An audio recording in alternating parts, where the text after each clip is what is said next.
Okay, got it. Boom!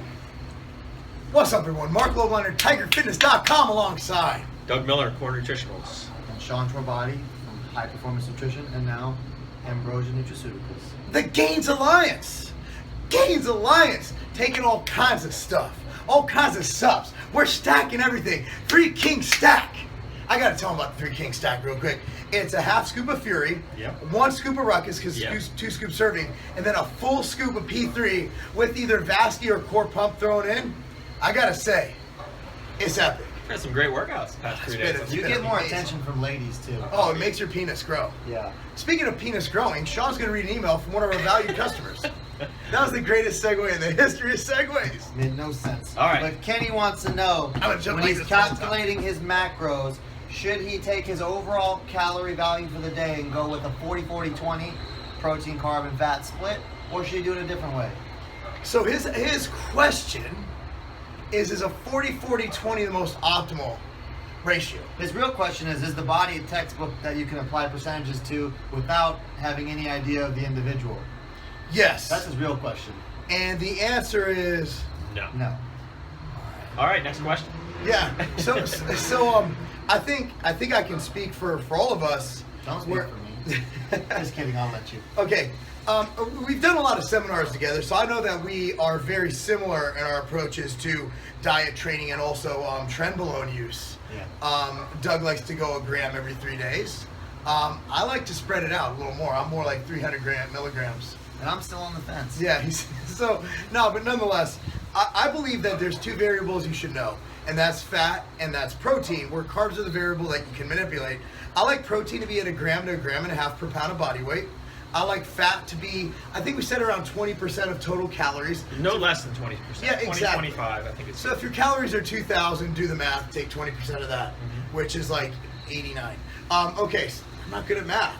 No, nonetheless. And then carbohydrate is what you fill in the rest of the calories with after you've determined that. Now we have a TDEE chart. If you go on Tiger Fitness, type in TDEE, it will give you your calories for the day, which is a broad, formula. Again, but not everybody's the same. So that chart doesn't work for me because I have a very high metabolism even for my weight.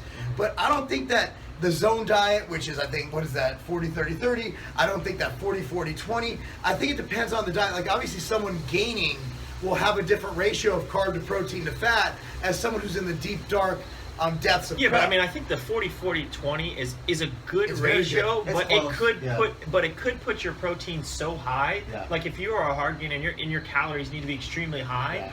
Yeah. If you're 160 pounds and a 40-40-20 puts you at, let's say 300 grams of protein, 320 grams. That's maybe, more than, yeah, that's maybe more than too you high, need. yeah. So maybe it's a 30-50-20. Right. So I like Mark's approach, what he said about how to come to that. Get your protein numbers locked in. Yeah. Based on what your total calories are. Fill in your fats with 20 to 25%, and then the rest are going to be filled in with the carbs. Yeah, that's making sure you get adequate amino acid intake.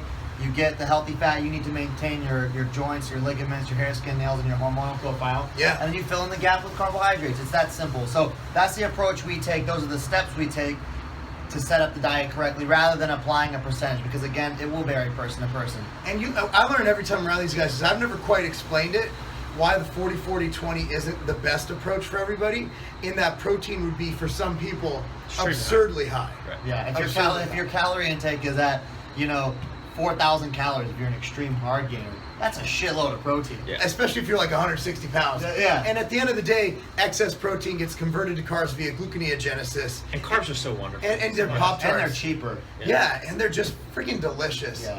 And again, like, gluconeogenesis is it's an inefficient process, whereas carbohydrates are actually used for energy much more efficiently. So We should go about probably it. eat something. Yeah, I'm hungry. Want to make sure we get our. I go by 40-40-20 anyway. So I'm gonna go ahead and link down below some of the products I talked about earlier. Buy them. We have bills to pay. That's not a game.